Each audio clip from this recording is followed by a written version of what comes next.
Let's talk about Asal Reghabi. She says she's gotten better at reintegration. She seems more confident in it, and I wonder if, like, as, you know, a daytime employee of Lumon, she might have done reintegration on Helena, Egan. That's my question, because she says I've gotten better at this, which implies that she's done another reintegration between PD and Mark. Yeah. And so maybe Helena, that makes sense. I do. Yeah. I love that theory because it would also explain why Helly sometimes seems like Helena and sometimes seems like Helly. Because this episode, John was saying she seemed very Helly-ish this episode. Yeah, she did.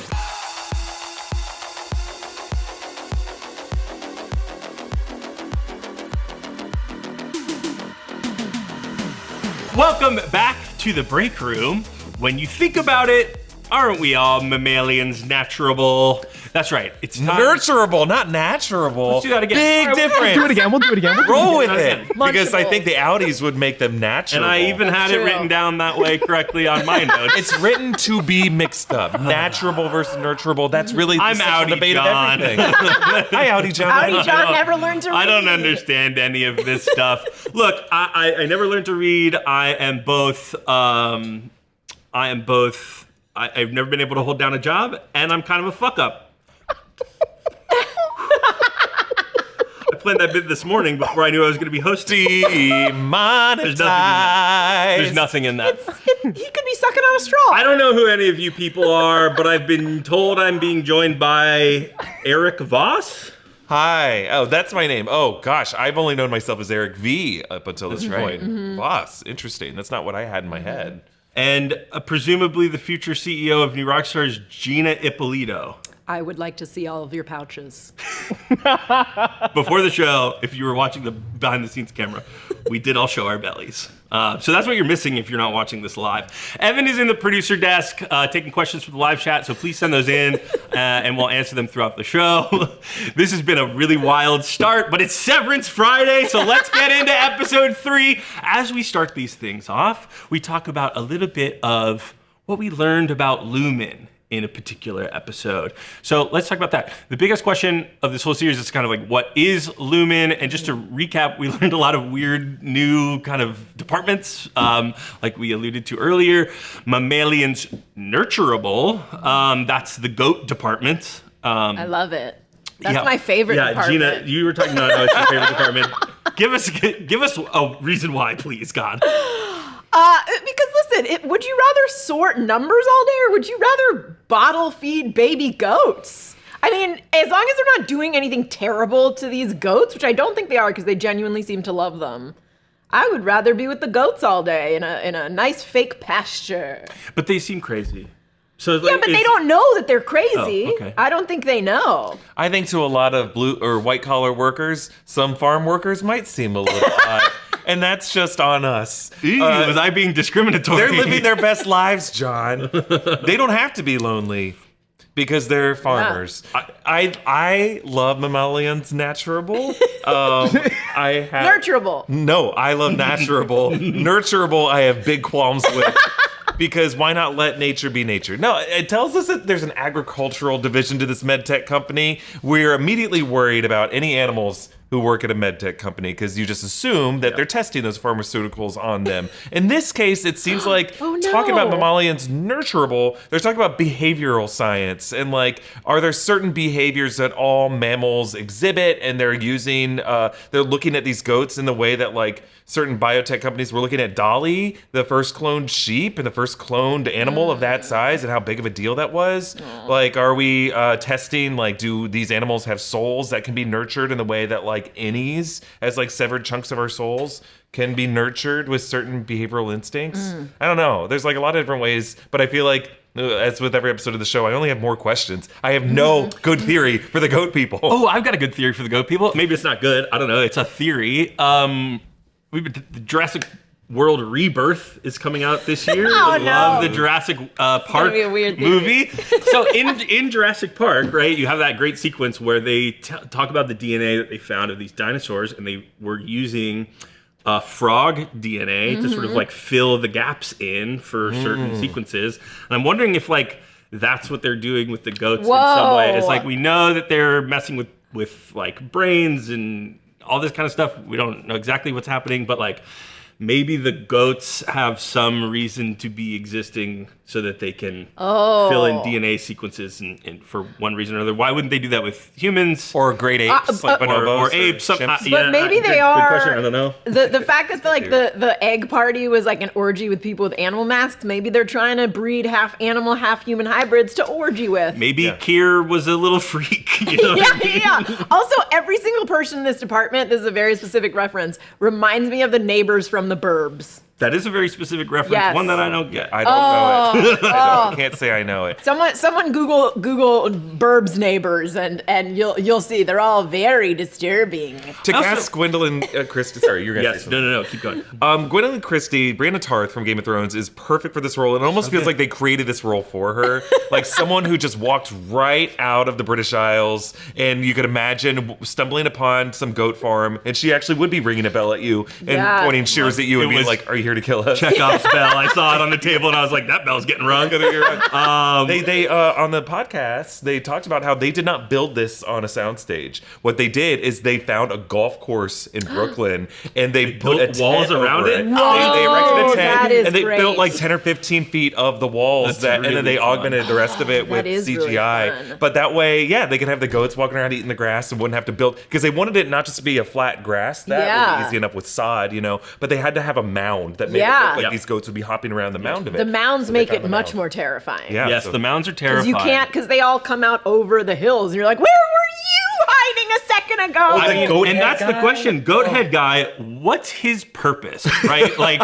if you stuff. imagine, It is orgy stuff. you're in Mammalians Nurtable, that department, like, why is this guy in a goat costume? Is it the same guy every day, or is it like, hey, Jeff, it's your turn for the goat It does costume seem today? like a reward. No, it's to comfort them. It's to be like, I'm your dada. among the goats. Who's your daddy? But we've domesticated goats to a degree where like they're not afraid of humans. Yeah, but like they feel more connection to them. It They're like, Papa. It sort of made me think of Black Phillip from Yes, right? yes, And yes. so like that goat the guy in the goat costume, the goat was so distinct looking, was not the same color as the rest of the goats, had the kind of crazy horns. Mm-hmm. It felt like there was something sinister going on, and I think that that's just sort of the general vibe of Severance. They want you to feel a little creeped out all the time. But Does anyone Unsettled. know in animal husbandry if if you're on a chicken farm, there's a rooster. There's sometimes multiple roosters, but that's the one who impregnates the hens. Mm-hmm. Is there a version of that with goats? Because we saw some mama goats. We saw some goat udders.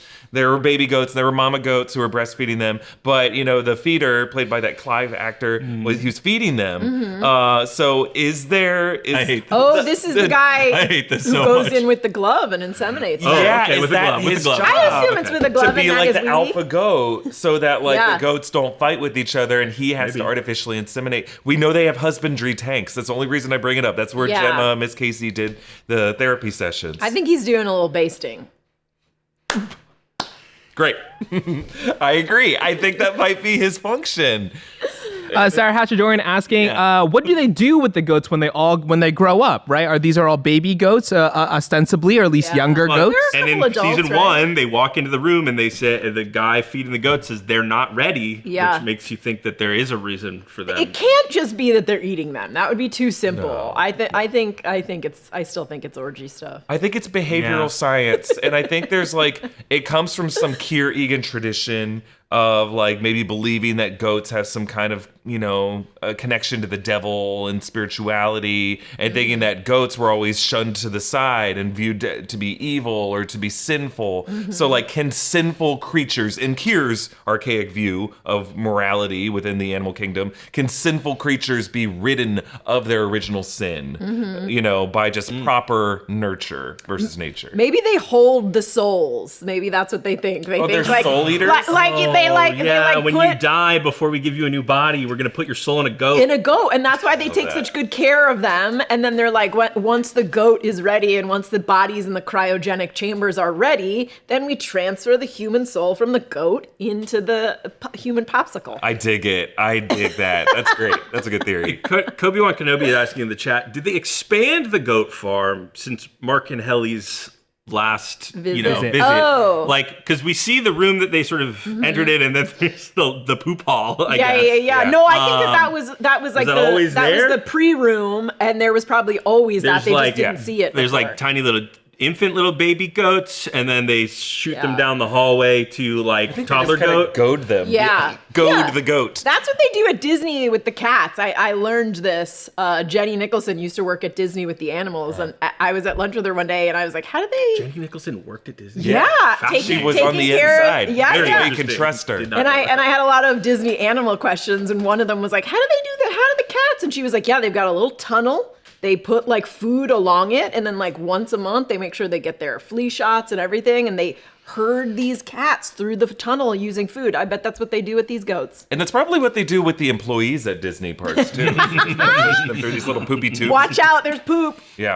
I was gonna say, I can't remember what my thing. Oh, I went back to watch episode 5 of season 1, and it's so clever how they did this. You never see that wall. Yes, yes. Like it was there the whole time, that little gate, but just like Helly and Mark were just so shocked at seeing this guy feeding a goat that we just never saw a camera turn to the left, but it presumably was there the whole time. Yeah. And another interesting point about this department is they know Miss Casey, right? They have weird feelings about other departments. They thought that all of the MDR people maybe had pouches. We don't know how that rumor may have started, or if they think more than just MDR has pouches. This is my favorite part about this show, is that like it gets so weird and crazy sometimes. The guy who like kind of cleared his throat so that Gwendolyn Christie's character could ask that question, I was like, oh God, what's about to happen now? Yeah, and he's yeah, like, show us your belly. I definitely thought he was going to be like, can we mate with you? Like, I thought, like, when he cleared his throat and she was like, okay, I'll ask. I was like, he's going to ask them to mate because they never see outsiders and they need to mix up the gene Yeah, pool. your micro theory is that all of the people from Mammalians Nurtable don't ever leave. I think they never leave. They are on the severed floor, but that doesn't necessarily mean that their outies are ever out. I think they've got a small, like an always inside vibe to them. In my opinion, I think they never leave. This is what I was saying. Is like it truly. Kudos to the casting department, because it really did look like they like found a pub in Wales somewhere and just scooped up everyone in that pub and were like, "Hey, we want you on a TV show." Please don't send us angry Welsh letters. I just said you looked Welsh. We're only complimentary of your hard-working values in a field And your somewhere. long, greasy hair. I didn't say that. That's it. I don't agree. I wish I had long, greasy hair. Have you watched Welcome to Wrexham? They are some of the most beautiful, soulful people in the world. We love you, Ewan McGregor's people. I think that my theory that I go into in the breakdown is that they have their long-term severed, because the Goat Man did say he had an outie who stargazes. Now, that could have been a lie, but I think he leaves at some point. I just think they do like weeks at a time, months at a time, maybe years at a time. Because they're dirty. They're unbathed. But I also think that was why I thought they lived inside, because I was like, these people aren't going out and showering. I want to see the Lumon locker room after their shift is over. They're all taking. It's just like a weird baths a beach together. shower. But isn't everything in wellness a lie? She said, she told me my outie is a stargazer, but like she doesn't know those things about. Oh, sure, Like yeah. I thought it was just like a lie. That could be a lie, but he, in his mind, has an outie at all. Okay. So he goes to an elevator you're at right, some you're point. right. Well, and this is an interesting point. We talked last week. I sort of thought that when, and we're going to move on here a little bit, when they were going to bring Dillon's wife in, I sort of thought like, hey, maybe they'll just bring in a fake person to like stand in as Dillon's wife. And then we also said like, hey, we think we're going to get a name for Dillon's wife, and we did. We got Merritt Weaver, who's fantastic. Yeah, she's been in a lot of stuff. She's been in a ton of stuff. Child actor. Yeah, started as a child. Was most recently in like Marriage Story, maybe. Okay. She was in The Walking Dead. She played Denise. Yeah, I mean, on The it Walking was Dead. in Nurse Jackie that's for right. years and years and years. Fantastic actress. And so she visits. Lumon keeps her promise to Dillon. We got these really interesting dynamics between Dillon and his wife. And, like, Dillon has, throughout season 1, sort of insinuated that he thinks his outie is, like, the coolest guy. And then he sort of, like, muscle shows. It's like, hey, you know that well, whatever. Zach Cherry's so good. He's so good. It was really kind of heartbreaking to see him realize, like, oh, my outie, as he puts it, is a fuck up. Yeah. I have a different take on this, though. I think that she's gonna develop a crush on any version of him, because that interaction with her husband, where she's like, detailing how to handle cookies, and he's like, I forgot. I was like, oh, this is a woman who's like over her husband's shit, and like now she like met a dude who's like great at his job, still looks exactly like her husband, and like has this childlike glee about everything. I think she's gonna be like, oh my god, this is like when I met my husband when he was 20 and still had a fire under him. And I think that the innie is gonna be like, so I'm cooler than this Audi. I think it's gonna give him a little pep in his step. Like he's gonna be like, I'm the superior twin here. Ooh, and then Audi Dillon is like, I gotta reintegrate so I can save my marriage. Yeah, to exactly. this other guy. I think they're gonna smooch. I think they're gonna like smooch, and she's gonna feel like she's cheating on her husband, and he's gonna be like, I'm cool, and then the husband's gonna be like, man, I burnt the cookies. So can we talk about the cookie process? I'm familiar with getting a Toll House grid, and then you just kind of peel off a cube of it. Yeah. I'm also familiar with just like taking a tube of. I first of all would not call it a tube of cookies. Yeah, it's a tube. I'm saying It's a log. tube. It's like a log. I yes. like a log. You call it a log, and then kind you of slice it. Does anyone No, slice you get these? okay. There's else two would you different do it? kinds. You do get it Bunch into it. like you use a spoon and you pop it. There's those. Yeah. But there's also like almost like a plastic sausage casing Right, cookie. uh-huh. And Those are that the I logs. would call. Oh, that I would call. Yeah. So you're saying the cardboard is the tube and the other. But no, I think I've seen people just slice it and put. That's how you get them the most uniform. A slight, but I feel like maybe you do Yeah. want a long. Or, Well, with a log, right? The kind of the holiday cookies that are Yes. like they have the snowflakes or the reindeer Yeah, on you them. don't wanna roll those You can't up. roll those up because Yeah. you want to keep Sugar the cookie. pattern. You're So right, yeah, you're right. yeah. that's fair. So we're talking about there's like a Kier-headed sugar cookie. yeah. Now it makes Exactly sense to me correct. because Yeah. I'm like, look, I've been accused of being a dusty dad before, and if I'm given instructions, like if you were to tell me if I was unfamiliar with like a roll of Toll House or whatever it is, and if you were to say it comes in a tube and you slice it, I'd be like, use different words, please. Like that would just break my That's brain. a you problem. Yeah, it sounds like it is a me problem. And your son is gonna get the cookies and be like, what the fuck, Dad? Yeah. I feel If like you had sliced very them, they would be articulate more child. uniform, Dad. What do you use to slice it? Even if you use a butter knife, it's gonna smush Kier's No, face. you use a sharp knife. You gotta use a serrated. Serrated. even- I if I use think a it's sharp frozen. knife. You It's use frozen, and you use a serrated knife, and it comes out really No, clean. you use No, a it's very just straight up sharp. big You use a big very mistake. sharp knife. Floss. I feel like floss is the only way you can get We it. could also do, or one of those like Danish cheese cutters. You know what I mean? Anyway. Okay. Anyways, Right. I am the cheese cutter. I flew into God. Copenhagen. Put in the comments what your favorite goat cookies are. we're off the rails a little bit here, but I'm gonna circle back. One of the other interesting pieces about this is that Innie Dillon, aka Illin, doesn't know Milkshake's first name, which did we know that his I name don't is know. Seth? I don't think we Seth? ever heard it. Someone calls him we've- Seth in this It's episode, come and I up was like, that before. doesn't seem like Milkshake's first name. It has doesn't. come up, but it is a little jarring because we always hear him been referred to as Mr. Milkshake or Yeah. Milkshake, right? Yeah. But yeah, it is. It was interesting that he doesn't know, and Miss Kwong is like, please refrain from sharing that information. I thought that interjection was so interesting Yeah. of her. And then she says, do you want to see a photo of your children? And Mrs. Wong is it's fine. Yeah. Which I thought was interesting. Yeah. Yeah, 'cause I mean, they're clearly initially- trying to keep him in line. For sure. When that scene popped up, I was like, this isn't his real wife, right? But then we Yeah. see the outside scene. It's like, okay, this is, they are married. Do you think that picture is real?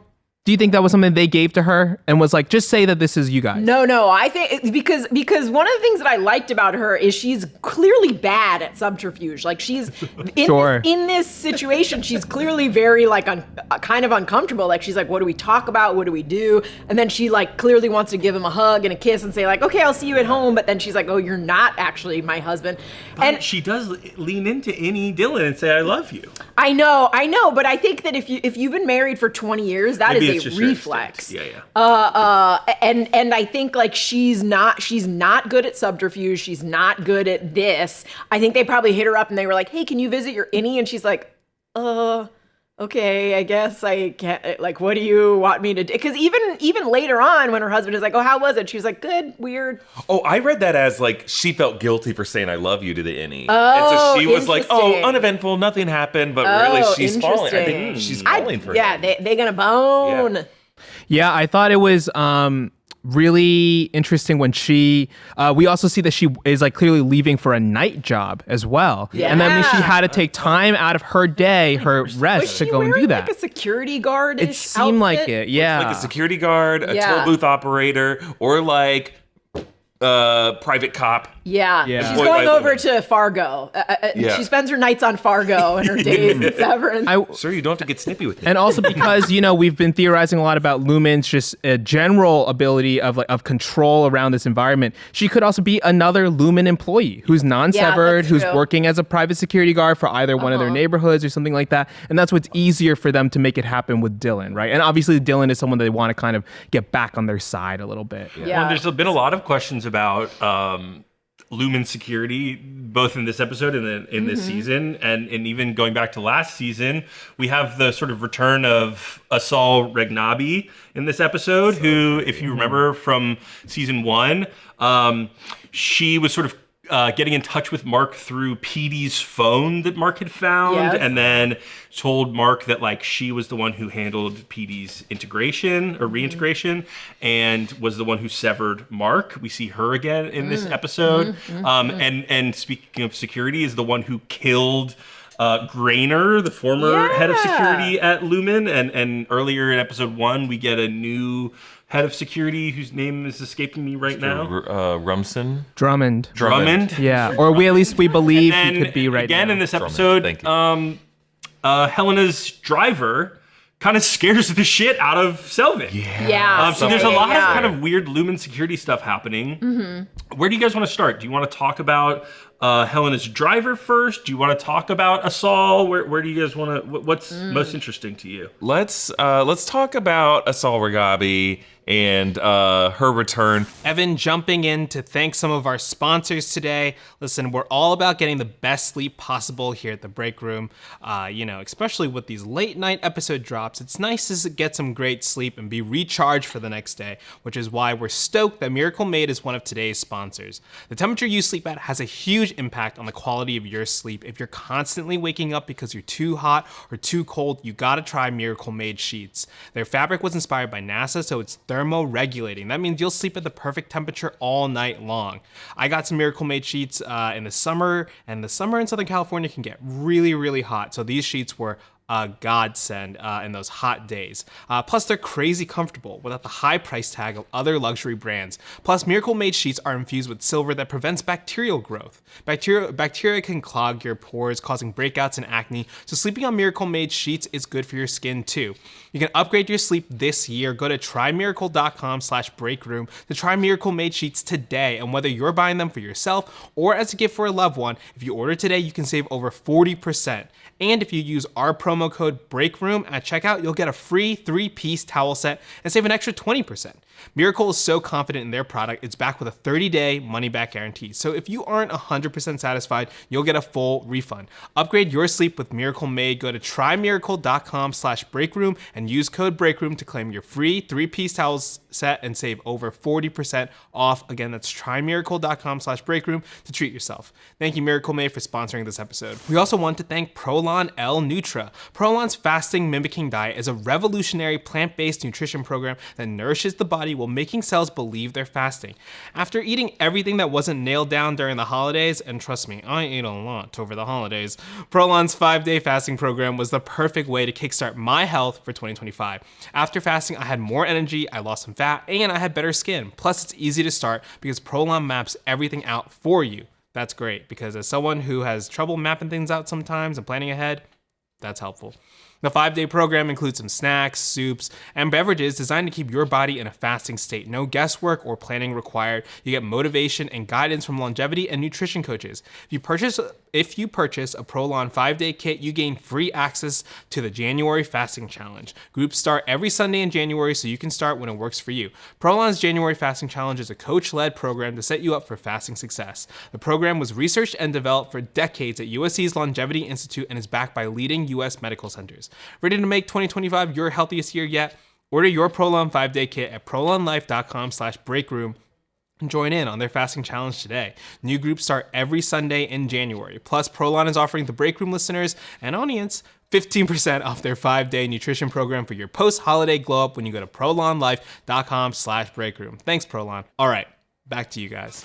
I think what's most interesting to her is that she is a a current employee. She's not an ex-employee of Lumon. She's still there. And one of the things that go into the breakdown is like, she says she's gotten better at reintegration. I don't buy that because she just bonk that machine a couple times. The Fawn's move does not exactly inspire confidence. Yeah, she hits some like lobe that controls motor function because he starts, pummeting around. And she's like, uh-oh. So she's like, yep, sorry. But she seems more confident in it. And I wonder if like as, a daytime employee of Lumon, she might have done reintegration on Helena, Egan. That's my question, because she says I've gotten better at this, which implies that she's done another reintegration between PD and Mark. Yeah. And so maybe Helena, that makes sense. I do. Yeah. I love that theory because it would also explain why Helly sometimes seems like Helena and sometimes seems like Helly. Because this episode, John was saying she seemed very Helly-ish this episode. Yeah, she did. And one other thing that I'll point out is, there's some concerns maybe that like Mark is getting reintegrated. Does that mean that he's sort of on the chopping block, is facing death? And it should be noted, I went back and watched episode 7 of season 1, I think is the episode. She very specifically says, like, PD died, it wasn't my fault, it was because he did not follow my instructions and, like, fled at the first sign of illness, is what she says. He's got to keep himself hydrated. So I think that, like, Mark is maybe in for a couple of rough months or something like that, but I don't think that necessarily he's going to die because of this procedure. Yeah, he's just going to have really bad jet lag. Unless that was just a lie from Asal, which is possible. That's true. I mean, they can't. I will say I loved this because I was not expecting to get it so early in the season. Clearly, I think they were always leading up to it, but I thought it would be an end of season 2 thing, and then you're like, oh crap, he's reintegrated. I love that they did this on episode 3. This show is moving and shaking. I've heard some people be like, oh, they're not giving us enough answers, and I was like, they are. It's just always piled in with extra weird questions. I mean, John and I were talking right before the show started, but one of my favorite things about this episode is that it opens up with this incredible set piece. The music is great. The camera is rocking. Mark is counting down how long it takes for him to get into the building. We find out at the end of the episode that him and Devin are trying to burn this message into his eyes. And then as he's practicing in this unknown location, Reghabi just comes out of nowhere. She's like, it's not gonna work, you idiot. I love that she was like, did your computer tell you to do this? I was like, oh yeah, probably. He but also, Googled it. like, this is my favorite. I've talked about this on the show before, but like my favorite piece of television storytelling. Breaking Bad and Better Call Saul do this so well, which is like, a character has a plan. You trust the writing so much that they're showing you this character like executing the plan, and you have no idea what's happening, but it is very gripping just because you like trust the writing of the show. And then throughout the episode, it sort of like starts to reveal itself as what the plan is going to be. I remember like in Better Call Saul, Mike like putting the cocaine in the shoe and throwing the shoe over the power line so that he could shoot it to get the cocaine on the truck so that it gets like searched by the DEA or whatever. Like those types of pieces of storytelling, I am always enthralled by. I'm just like, oh, what is he doing? You love it when a plan comes together? I love when a plan comes together, even in this case, it did not quite come together. Well, but it was so fun. The moment you see what he's trying to do, we're all like, oh, that's not going to work. Like, they're cutting felt, and like, of course, it's not going to work because we also know, like, how is this Innie going to get a message back out to him? He's already tried to do that. I love it. He's like, well, that's my Innie's problem. And what a dumb question to ask. Who is alive? Like, why start there, man? There's so many better questions you could ask. Like, are you dead or are you okay? Where's Gemma or where's Miss Casey? Why? Who is? That alive? was my fear, was that it was going to work, and then the Innie was going to get the message out and say Miss Casey, and everyone's going to be like, I don't know who the fuck that is. All right. So we have other messages. Yeah. I do think that what's cool about the reintegration is we're setting up a pretty cool episode, I think in episode 4, where we're going to be jumping around at different points in consciousness. And it's going to feel like the constant a little bit of just consciousness displacement. Maybe not, though. But what's really cool about this is reintegration is such unsettled science that there's nothing stopping from just like the consciousnesses from drifting back apart from each other. This is not necessarily like a game-breaking episode to reintegrate. Maybe it doesn't take. Maybe there is a third identity to Mark that we don't know about. That's something that people have theorized about based off of Yeah. how his watch in episode 1 jumped a day. And Moon Knight guy down in the there. car. Yeah. That's there's, what it is. There's like another guy who only gets checked in on Saturdays or something like that. We just don't know about that third identity. There's so many layers to Lumon. We don't know. I think the best part about like reintegration would be that the innie is going to experience so many new foods. Like he's gonna like because they only get vending machine foods. Come on, I can't be the only one that thinks We're gonna get a crossover with the bear.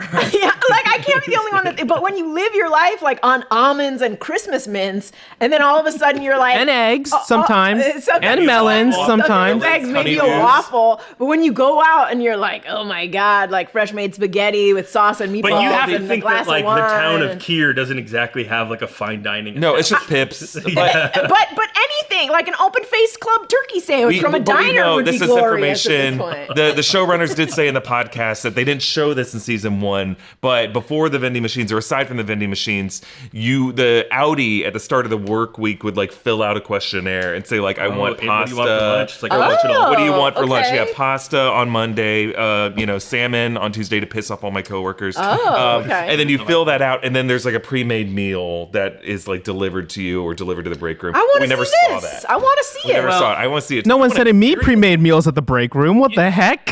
Like, forget having trauma that I'm trying to ignore. If a company offered me that, I would say yes to it. I don't care what Yeah, they do. I don't care if it's drones, Just eels, Chipotle. goats. I don't care. Yeah, take over. Yes. Help you take over the world. Yes, prepackaged salmon. Just to rewind here a little bit, you mentioned Mark's watch, and I wanted to bring up something that Asal said earlier as well, which is the only way for you to get information to your innie is reintegration.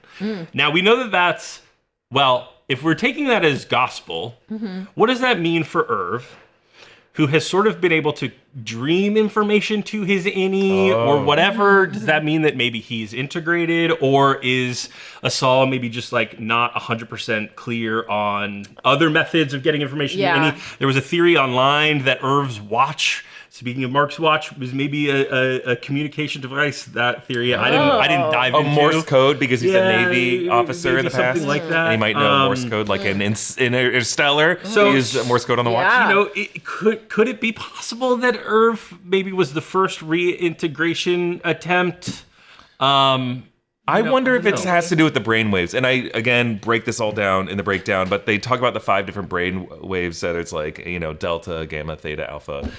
Gamma is the highest frequency one. Omega, and mu. there's different frequencies, but we have all 5 of them, and they do different things with our brains. Like the delta is like the base level one that's under 5 hertz. And it's just kind of like infants have this. It's what tells our brain to kind of just not really pay attention to the reality around us and just kind of go. It's like in deep sleep we have these brain waves, but not like active REM sleep. But then the highest one is like gamma, which is when our brain is overloaded. We're trying to multitask. This is over 30 hertz. But we have all 5 happening at the same time, and creative thought is on a different tier of this. And Irv, as someone who is probably arguably the most creative of the 4 that are down Although his portraits of Bert were almost identical. Yeah. But like, I think But yeah, it's dude, soothing for to sure. him he's an to artist. do the same one. I think he has different brainwaves that might be naturally, organically reintegrating with his Audi self.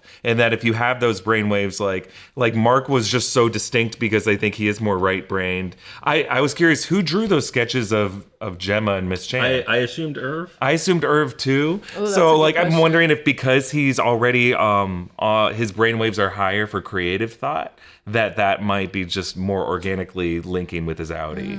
Because he's drawing all these images at home of he goes to ODR. We learned that it's called the exports elevator.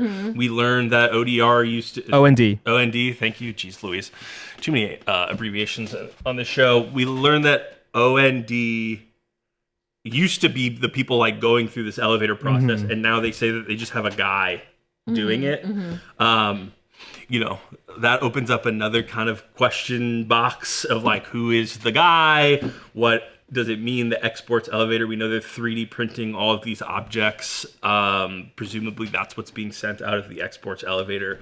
Where are those things going? A whole new kind of grouping of questions, right? Yeah.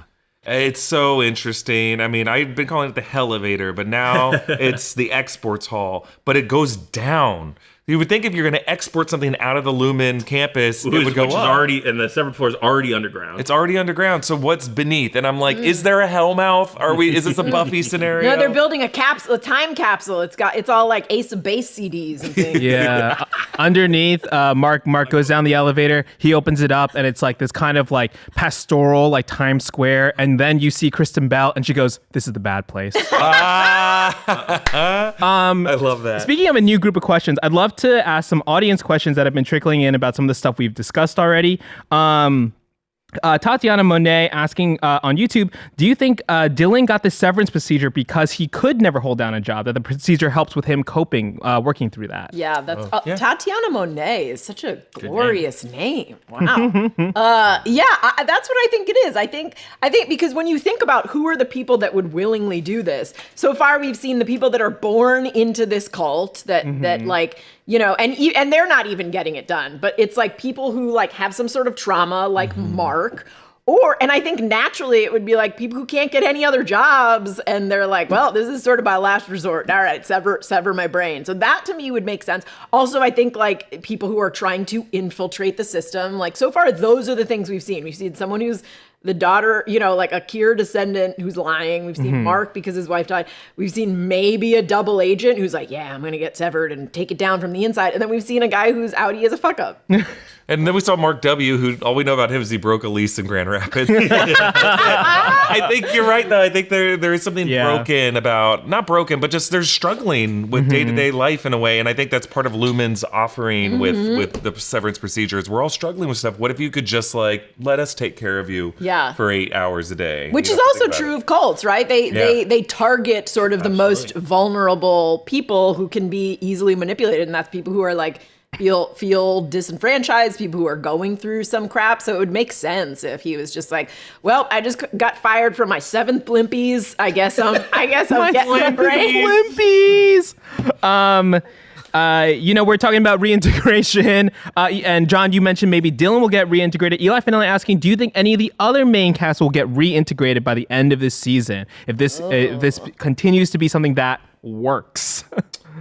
Bert or Dillon, maybe, and that might just be at the encouragement of his wife. Yeah. Now, is reintegration something that is like people don't know that this is possible, right? Yeah, I mean, Mark only knows about it because of PD. Yeah, and I bet there's like Reghabi. stuff on the dark web about it. I bet, you know, There's just a like conspiracy wherever theory that like somewhere. burn it into your retinas thing came from, they were probably like, it's possible to reintegrate, but everyone probably writes them off as cuckoo pants. So I think it'll depend on if Mark's reintegration procedure is successful, and then how much he wants to tell the other. Yeah. It's also like, so Lumon denies the existence, or the board denies that reintegration even happens or could happen theoretically. How old of a procedure is severance in this world? That's a great question. Because they're now just trying to get it like politically legislated to be expanded, right? Yeah. Like that feels like it's a new experimental feature that's not been around longer than 5 or 6 years. 100%. But you have people like Bert, right? Who is an old man who had a retirement party. Right. Yeah. And she talks, we get a bit of a timeline from Francine or From Felicia. About like how she worked with him for 6 years or something like that. It does seem fairly new. We'll have to consult the Ace of Base time capsule. When we finally get that episode, we'll have to see what other 90s hits are in there.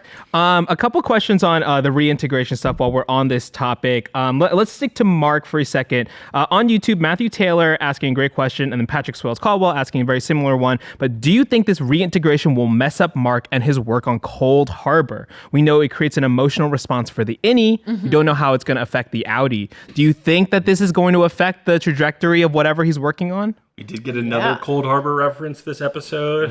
I think it's very likely that Mark will have no interest in doing work when he's back at or Lumon. or really like understand. I think like we'll see him sort of flipping back and forth. Like he'll be like, what? Why are you showing me numbers? And then all of a sudden he'll be like, well, I'm gonna group those. And then he'll be like, wait, why did I just do that? And then outie Mark looks at a sequence of numbers and gets jump scared. Yeah. It's like, wow, why are these numbers so scary? Yeah. I think that's going to. I don't think Cold Harbor will ever be successfully finished. I think would be my guess from here forward. But we'll still learn what Cold Harbor is. Would be my guess by the end of the season. Yeah. For sure. And then people, after the episodes on social media, I'm posting kind of being like, that episode was crazy. Drop your questions. So, if you can't make the live videos, send us your questions there. Maybe we'll get to some of them. But Sarah Hatchadorian and Kobe-Wan Kenobi asking in those comments too, how did Reghabi get better at reintegration, right? We heard her say that. Eric, you brought it up in the breakdown. What do we think? I love Eric's theory that they just had to do it on Helena. Sure, yeah. It would make sense. And then, you have to ask yourself, okay, if that is the case, then Lumon has a reintegration lab at their headquarters somehow that has that ever been used before? Did she take PD into her home lab as she's taking Mark into her home lab here and do the reintegration there? That opens up a lot of questions for me.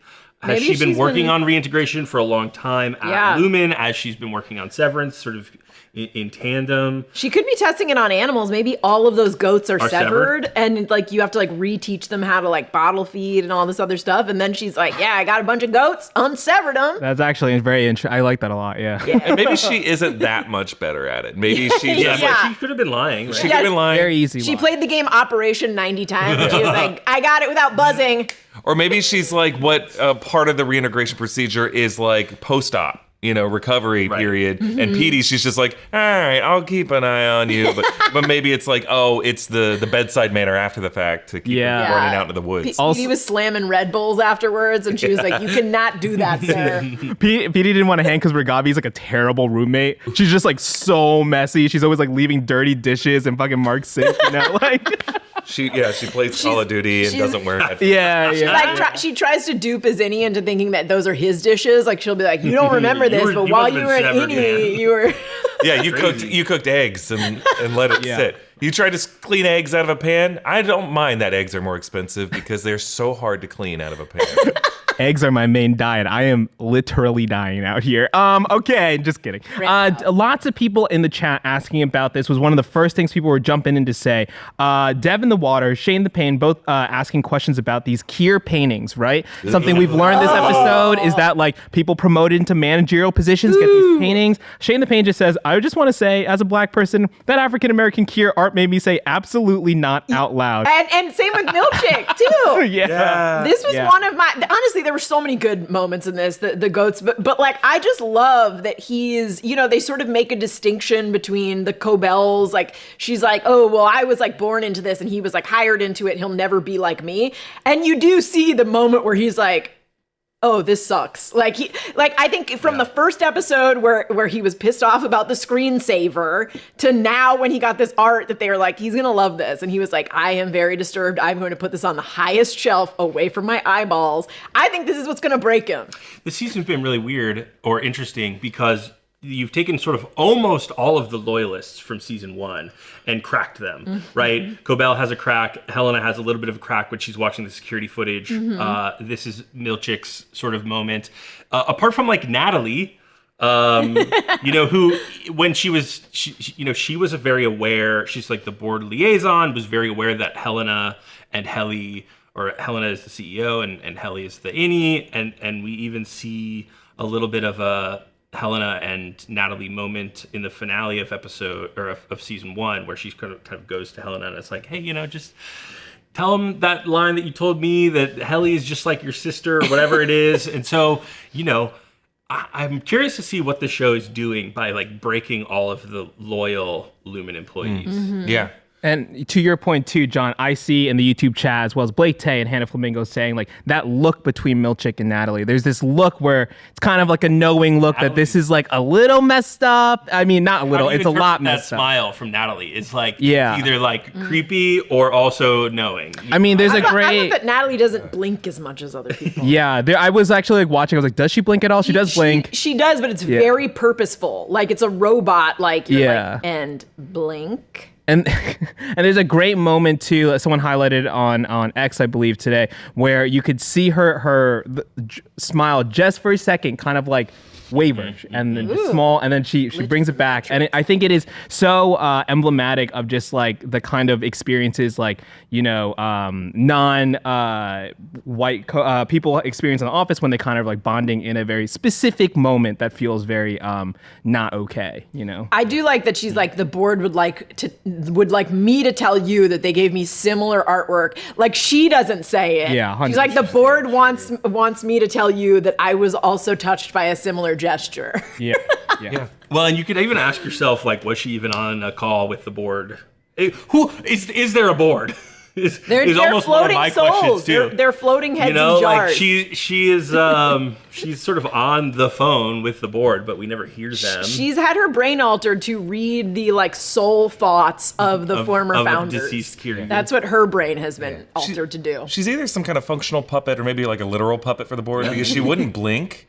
And I really do think that they may be seen through her eyes in these moments. Oh, it's a being John Malkovich situation? Yeah, possibly. I interpreted her creepy smile as Get Out, like in the movie Jordan Peele's Get Out, where she's like, no, and she's like smiling and crying, telling Chris to get out, and that's that kind of like nonverbal connection. I saw a connection there. I went into a bit of the history of like Black Jesus artwork, and it is like, but it comes from like the cultures themselves to try to find a connection to Jesus. So, and of course, there's been a lot of research and discourse into what was Jesus Christ's actual race and ethnicity, and it's pretty much guaranteed at this point that there's been a lot of historical whitewashing. White American? Yeah, to make him look like a fair-skinned. He was from Texas.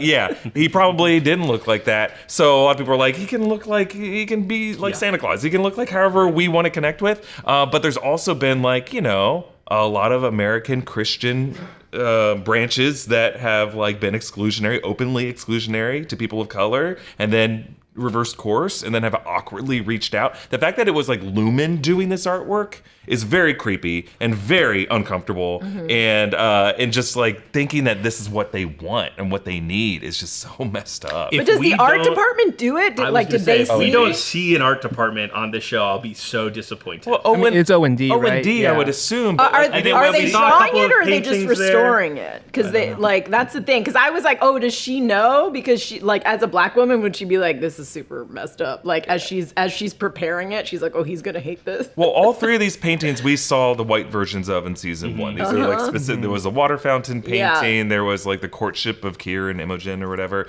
So like, or there's the one where it's like sick boy Kier in the bed while he's being tended to, and it's all so wrong. But it also, I think there might be some undercurrent here to Kier Egan depicting himself as a Union soldier in other artwork, and Lumon starting in 1865, the year the Civil War ended, Cold Harbor being the name of a Civil War battle, and like Lumon wanting to put himself on the quote correct side of history, and like Abraham Lincoln being the one who freed the slaves, and then the Republican Party's history thereafter, and how modern day Republicans are saying, well, Abraham Lincoln, our founder, freed the slaves, so we're really it's all just so like false, and how Lumon will try to I think I don't know if I can really speak to this, but I think we can all see that this is bullshit, and it's just like really creepy and insidious, specifically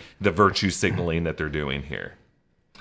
Yeah, and also just to kind of about the paintings and the creation of Sarah Hatcher says, Bert says in season 1 to Irv when they're walking around that they don't make the paintings. However, it is possible Obi-Wan Kenobi also just suggesting like maybe they are editing the paintings as well. Like that could be part of this. So so maybe, back to John, let's see an art department. Let's see them do it. Thinking of that restoration of that painting of Jesus. So much.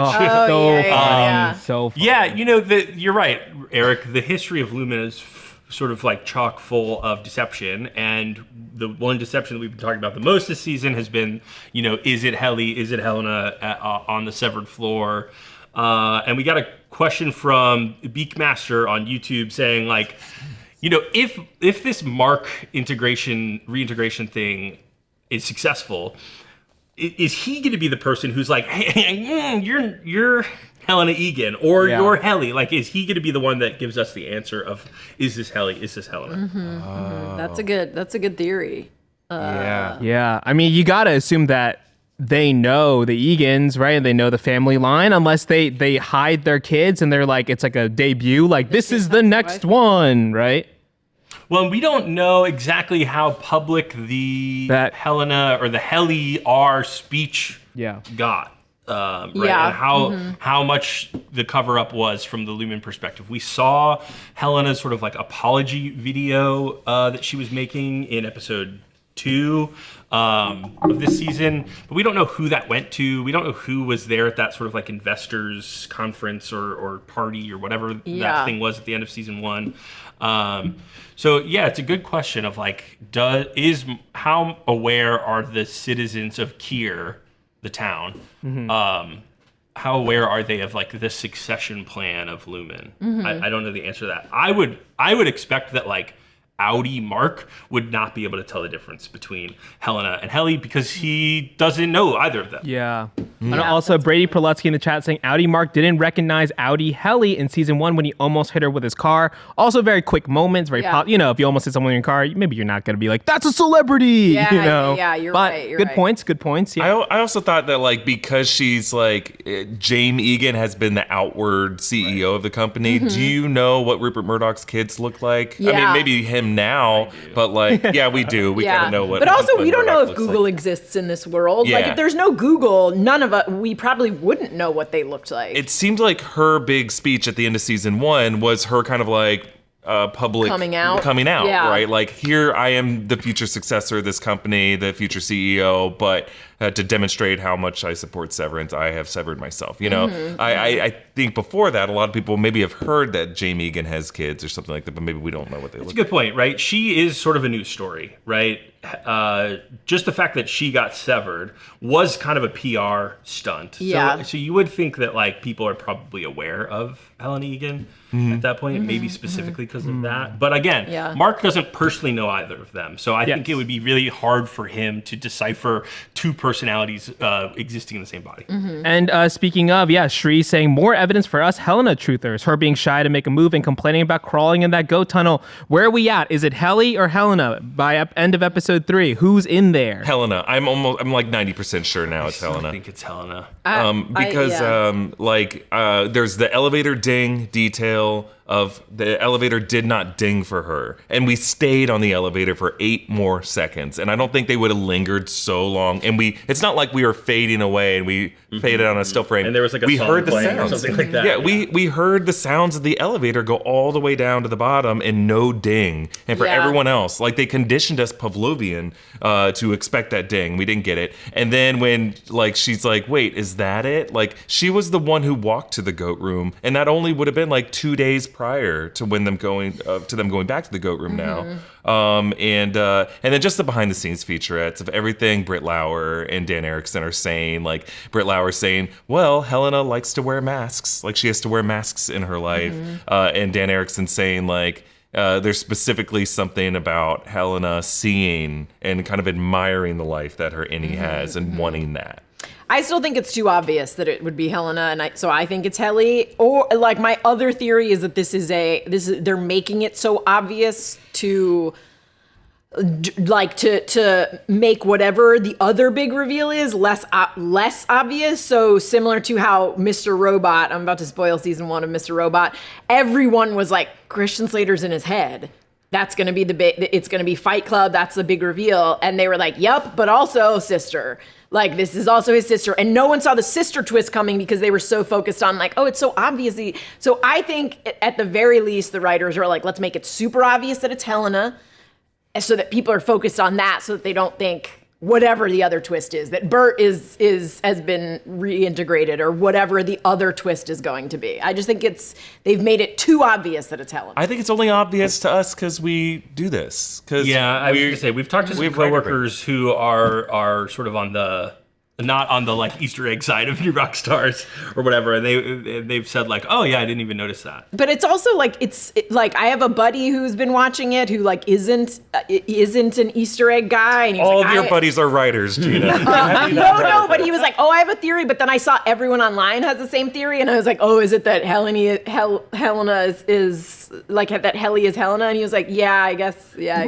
So he was like, he also saw it everywhere online. I think just the fact that like average people on Twitter are like, oh my God, it's like, it is obvious. I think it's obvious, like to average people, not just like Easter egg people. We will find out. There's a lot more episodes of this season. It's been renewed for a third season. Do you guys think, this is an off-the-cuff question, do you think that we end with season 3? It's a 3-season show. That's sort of my hope.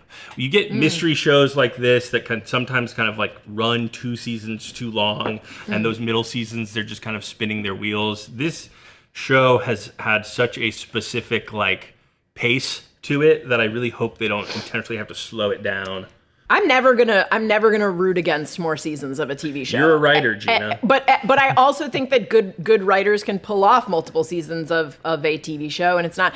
Listen, I'm someone who also loved the last season of Lost. Like I disagree with the people who say this lasted too many seasons and there was the one crappy season because of the strike. I do think that it had weaker moments, but when I rewatch it, I'm like, oh yeah, like all of this, like helped make it the show that it is.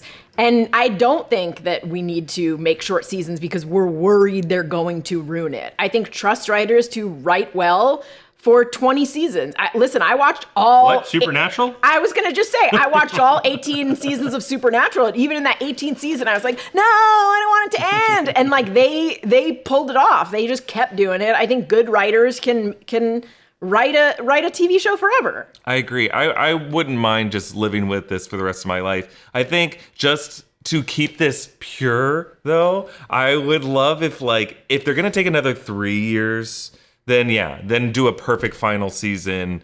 But don't do the thing that every tech company who's trying to dip their toe into content production does and stretch this out into a final season part 1 and a final season part 2, and they're both 6 episodes and they're 2 years apart. Like, just do a great final season if you're gonna take 3 years, but if you can just do this to where it's like every year, then go 12 seasons of this. I don't have a problem with it. I also think it's like one of those shows that like even if you finish Mark's story, this world, like as they showed us with Bob Balaban and those people. I don't disagree. Listen, you could finish Mark's story and then it's like, oh my God, Lumon got what they deserved. And then all of a sudden you see some random person you've never seen before waking up on a table and hearing a voice that says, who are you? I think they could do this. This is one branch of one office. Even if he escapes and finds his wife and it has a happy ending, I think the greatest thing they could do would be random John waking up on a table. Who are you? Sure. I mean, I agree with that. I think like, when I mean, 3 seasons, 4 seasons, like I want to wrap up this mystery, this story. But a lot of people online have said like, ooh, wouldn't it be fun to do a mini series that is just the MDR revolution or whatever, right? Like I would love to see other elements of Lumon, or even this world in general. Like a world where Lumon exists is very interesting to me. What does the world look like outside of Lumon? I guess I'm just a little weary because we've seen what Netflix has done with Stranger Things, and they have stretched it out to where there are several years. Extent, right? Squid Game, they already did it to where they not pointlessly, they just released half of it at the end of the final quarter of 2024, and then half of it that's going to come out right before the fiscal year ends. And it just feels so economically driven. And I know we're talking about TV. TV is all designed to sell advertising, to people. I have no, disagreements with there. We're lucky to have great content come out in this form, in this medium. But I just think these streamers have just gotten way too, bottom line with it, and they've disappointed me too many times, and I'm worried that Apple is going to do it with this show unless Ben Stiller puts his foot down and Darren Erickson put their feet down. So we could have a ton of spinoffs, but would that also just look like we have Fear the Walking Dead and we have 8 different walking? I know it's not that, but also they by the time Fear the Walking Dead, like The Walking Dead went many seasons with 22 episodes. Look at Dick Wolf. He's like, you want a TV show? I'll sell you a TV show for the next 80 years. Law and Order SVU, Law and Order Las Vegas, Law and Order Criminal Intent. I do think that I think that this sort of let's wrap it up in 3 seasons. And the reason it's 3 seasons is such an industry-specific thing, which is that people's rates go up after 3 seasons. And Netflix has grounded into people's heads that 3 seasons is the sweet spot because we don't want to pay any more. Whereas when I was watching Buffy, I was like, I want this show to run forever. Different villain every season. And like, again, I thought all those seasons were great. I think we need to get back to like conditioning people not to think like, I'm going to watch this for 3 seasons and then I'm going to assume it's going to go off a cliff. When you're right, like Apple TV Plus has already done that a little bit with Ted Lasso, right? That ran for 3 seasons. There's a little bit of a talk that there might be a 4th season, but then Bill Lawrence did a different show on Apple TV. So, you know, I can see Apple saying like, you're getting 3 seasons of Severance, but Dan, we'll give you another show after this because Severance has been very popular. Who's to say? One last question before we wrap up. We alluded to it a little bit earlier. Selvig Cobel, we see her come back to Kier. She come back to Lumon, meets with Helena a little bit. And then she approaches Helena's driver and immediately has a flight response and books it. Yes. Who is this guy? Why him specifically? In you know, she had no fear of the head of security that she met in episode 2. She was like, I don't need an escort. Books it, leaves. What about this guy? Who is this person to her that is causing her to flee so quickly? I love this because this reminded me so much of that scene in Goodfellas, where Robert De Niro is like, I got some coats, come in, get some coats. And she's like, yeah, okay. And then he's like, yeah, they're just down this creepy alley. And she's like, no, I don't need any coats. And then he's like, what are you doing? And then she like goes home and she's like, we got to turn state's evidence. Like, that's it. We got to go. And you never know, like when you're watching the movie, you're like, was he gonna kill her? He probably was, but you never know for sure. Yeah. And I was like, this is that moment where she's like, I was like, oh crap, like we're supposed to maybe think maybe she's worried she's gonna get killed, maybe she's gonna get severed. We don't know. And this comes off the heels of Helena saying like, I think you've overvalued yourself. I mean, I love it, but yeah, maybe she recognized him from something in her past. I love this moment, and I love not knowing because I was like, ooh, Goodfellas. Yeah, isn't the theory in Goodfellas like people have like boosted the audio of the guys who are moving boxes inside, and they go, shh, there she is. Oh. Like, there's like, you can hear them whispering like, shh, don't say, like, and they're talking about something like moving this out of the way. And then the theory is that the money De Niro gave her is the money that they were going to take out of her pocket for killing her. Oh, like that was payment to take her. It was like, I don't know, $1,800 or something like that. Go back and watch that scene. It's great. It's so good. So good. But yeah, I got the same vibe, Gina, from that. And I just wonder who this guy is. Was it specifically his face, or was it like her mom warned her about a similar scenario? Because the breathing tube belonged to her mom. The set decorator confirmed that from season 1. It was Charlotte Cobel was her mother, and there's something involving her mom dying.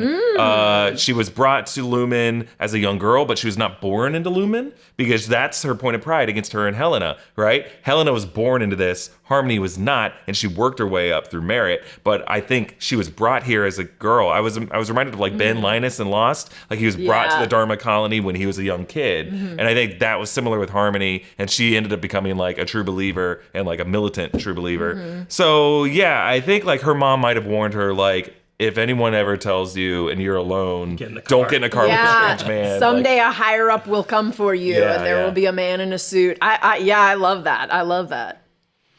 It's an interesting one. You know, there's like this world of Harmony that we don't really know about, but it seems so deep and fast, and we keep, you know, meeting new characters that have importance. I think that it was the face, personally. I think we got like a close-up of his face as she was approaching the car. It was actually a focus shift, right? From Helena to the driver.